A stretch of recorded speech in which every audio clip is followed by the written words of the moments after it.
Welcome to Beijing, the capital of the People's Republic of China. This city was the seat of power for the emperors of the Yuan, Ming and Qing dynasties for 700 years. With an area of about 17,000 square kilometers, Beijing has about 11 million inhabitants, made up of 56 ethnic groups.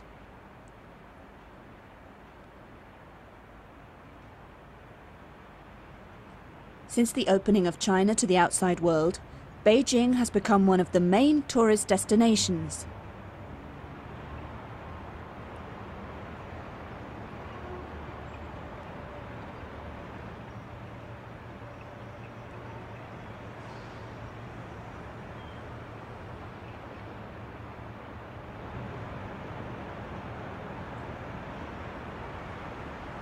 One of the most popular landmarks in Beijing is Tiananmen Square, which can accommodate up to 500,000 people at any one time. This is part of the Great Wall of China in Badaling, which is situated about 70 kilometers from Beijing city center. This 2,500-year-old defensive wall is about 6,000 kilometers in length.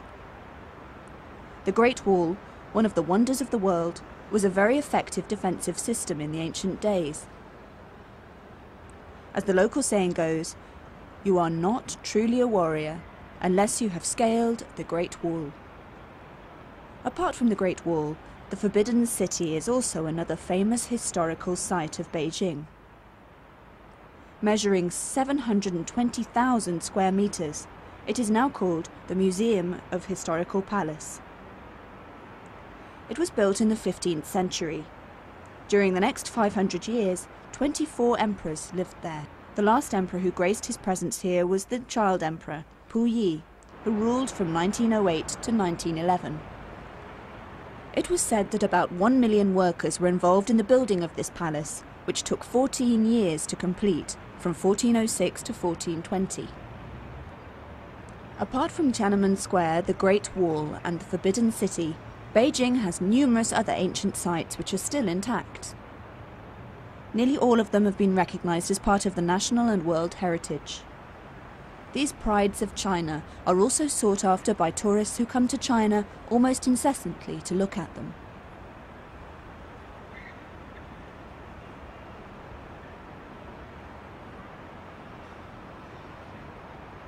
The tourism sector has been given the priority for the last few years.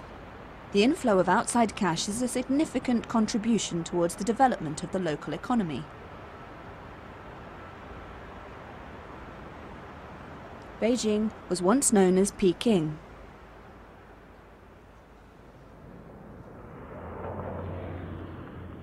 We are told that from the 11 million inhabitants of Beijing, 250,000 are Muslims. The majority of them live in an area called Niuji Lane. Niuji is a well-known place in Beijing. Apart from the fact that it is the area of the Muslim minorities, it is also known because of the halal shops and an old mosque which is hundreds of years old. Our search for Niuji was quite easy because nearly all the people we asked directions from knew where it is. Niuji is one of the early Muslim settlements which has been here for about 1,000 years.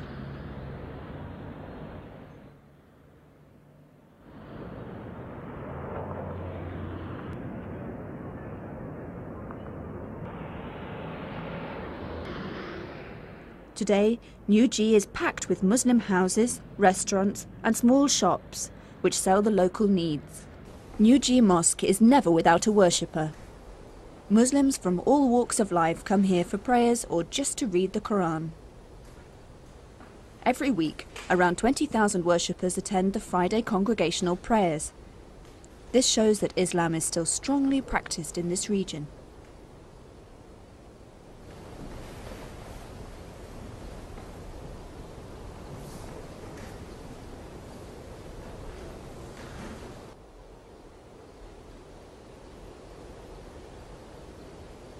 The Niuji Mosque was built in 996, during the reign of the Song dynasty.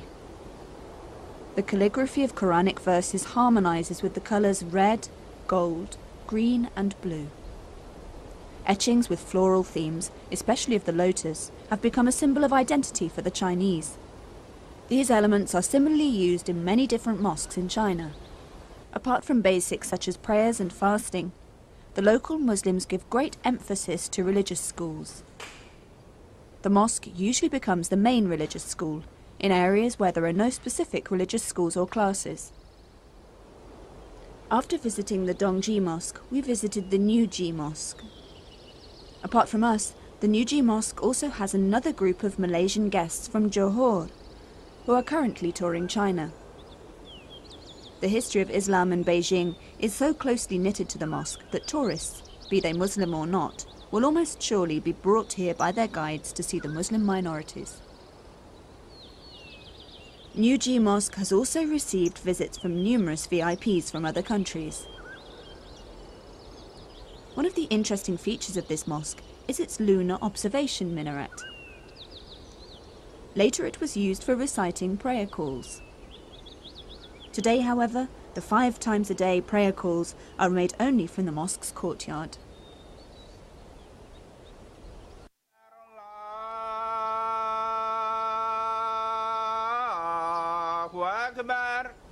أشهد أن لا إله إلا الله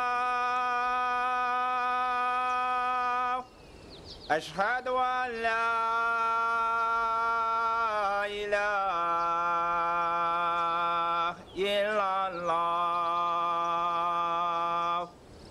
أشهد أن محمدا رسول الله أشهد أن محمدا رسول الله حي على الصلاة حي على الصلاة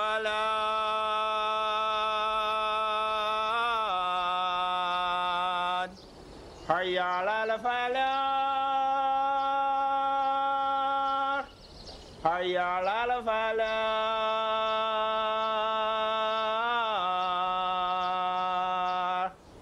الله أكبر الله أكبر لا إله إلا الله.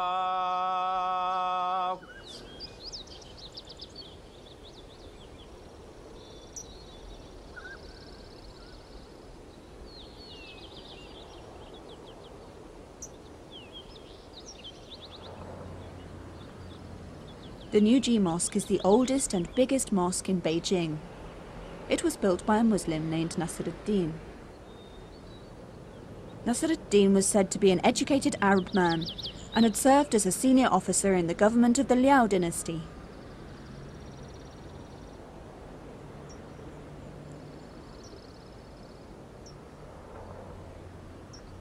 Niuji Mosque, which resembles the classical Chinese palace, was once very small.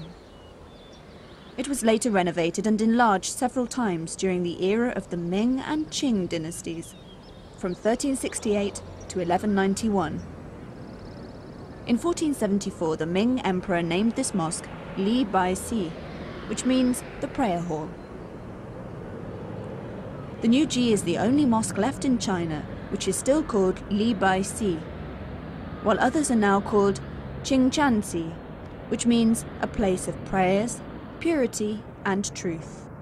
To the Imam of Niuji Mosque, Haji Ibrahim Zhu Tianli, 63, the happiest moment in his life is when the mosque is visited by many people, especially from abroad. Built on a 6,000 square meters land, the mosque also provides other facilities such as religious classes, administration offices, souvenir shops and an ablution room. 另外就是说，我们这礼拜四了呢，还有一个是主麻，就是距离礼拜五就是今天这个主麻嘛，这个阿訇要讲，哎，这个礼拜四就是昨天礼拜四呢，这有一个学习班儿，这学习班呢就是专门学习啊，这个古拉尼啊，这个杜阿呀，或者是伊斯兰教义呀，有这么一班儿。下午从铁石一下做好了奶麻子之后。 开始学1-2个小时。Haji Ibrahim Zhoutianli has been the imam of this mosque since 1981. He sat for a special imam course conducted by the previous imam.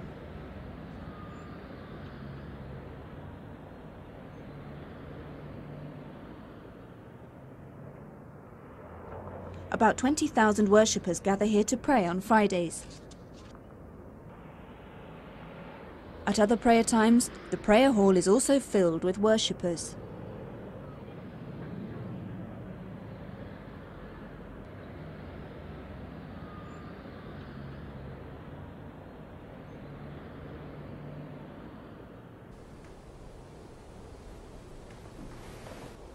The area surrounding the mosque has become the pulse of the local inhabitants in Beijing.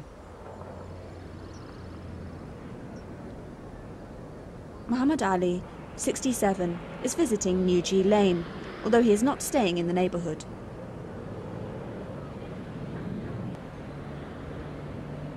If he has the time, Muhammad Ali will surely go to the mosque for congregational prayers, especially on Fridays.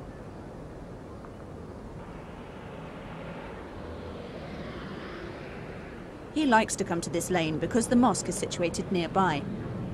Apart from that, he can get his groceries and some halal meat easily here.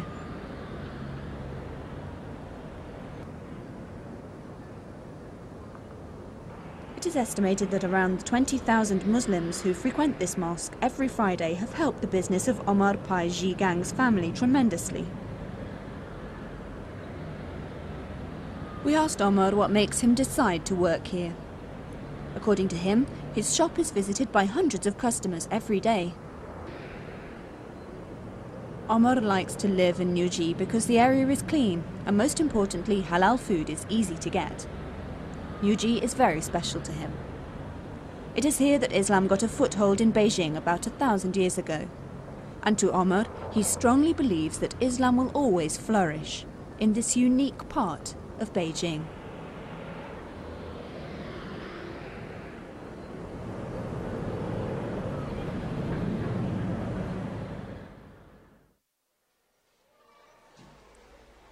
Kashi, or Kashgar, is our next destination.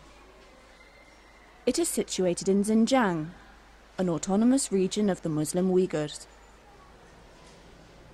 40% of Xinjiang is mountainous. The Altai, Tian Shan and Kunman ranges have a significant effect on Xinjiang's weather. Rivers and lakes are the irrigation sources for the oasis here. The Xinjiang district is the last frontier of the Chinese Republic to the west.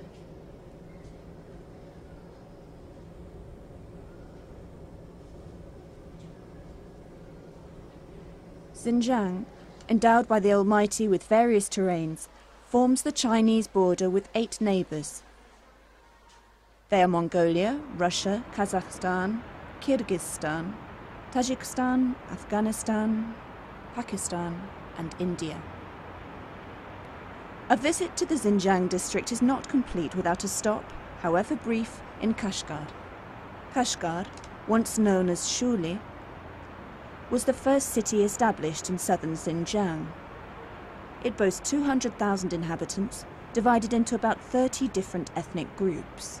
75% of this historical city's dwellers are Muslim Uyghurs. They use the Arabic alphabet as their official writing.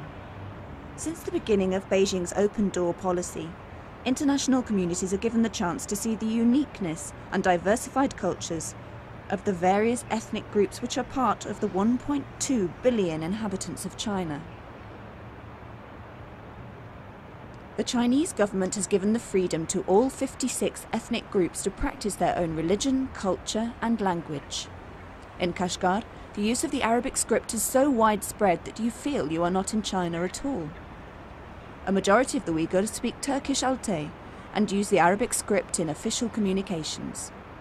Although Islam officially entered mainland China in the 7th century AD, remote provinces in Xinjiang, including Kashgar, only received it in the 10th century. Kashgar was once the center of administration for the renowned Karahan dynasty. As soon as the Sultan Bughaila Khan embraced Islam, Kashgar became a center of Islamic expansion, followed by other cities such as Aksu and Kukra. Abu Khaili, a Uyghur farmer, is proud of the history of Kashgar, where he was born. He is grateful to the Almighty because the Islamic religion is still strong here, and he can live peacefully with the other ethnic groups.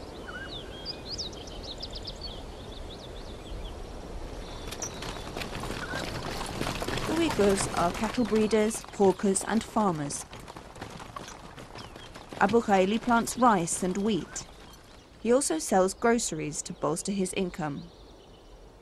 With an income of about 17,000 wons a year, Abu Khaili manages to build a modest life and to have a comfortable home, situated about half a kilometre from his paddy field.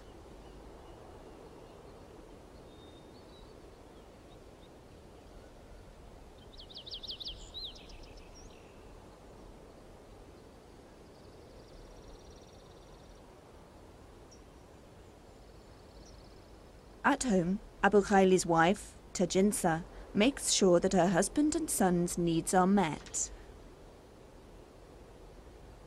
Abu Khaili has 8 children, 5 boys, 3 females. This means that he has to work extra hard to support his large family. However busy he may be at work, Abu Khaili is sure to return home to rest and perform his religious duties.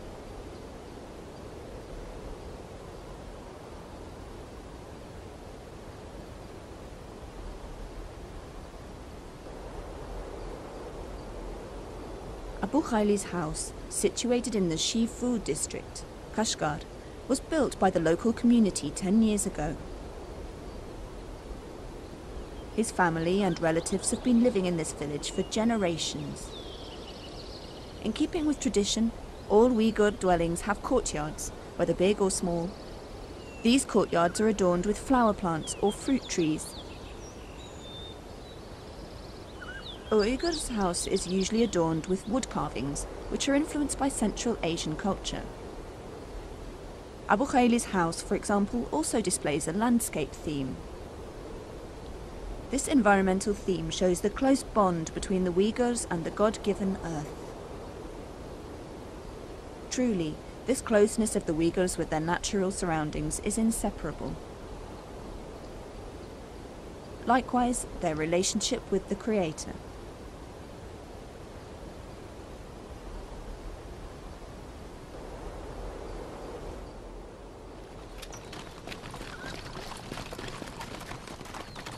The word Uyghur means unity. To Abu Khaili's family, the unity of the Uyghur begins with the closeness of family members at home. During their free time, Abu Khaili's family will meet to inquire about each other's health and to feast together, usually on traditional dishes such as tea and sweets. About 80% of the 7.2 million Uyghurs in China live in Xinjiang. Abu Khaili is a symbol of the determination of the Uyghurs, a race that once contributed significantly to China. The Uyghurs once helped the Chinese emperor to foil the rebellion of General An Lushan, who betrayed the emperor during the Ming dynasty. Moreover, during the 13th century, some Uyghurs had risen to top positions, helping Emperor Yuan to govern his provinces. Abu Khaili is determined to follow in the footsteps of his ancestors.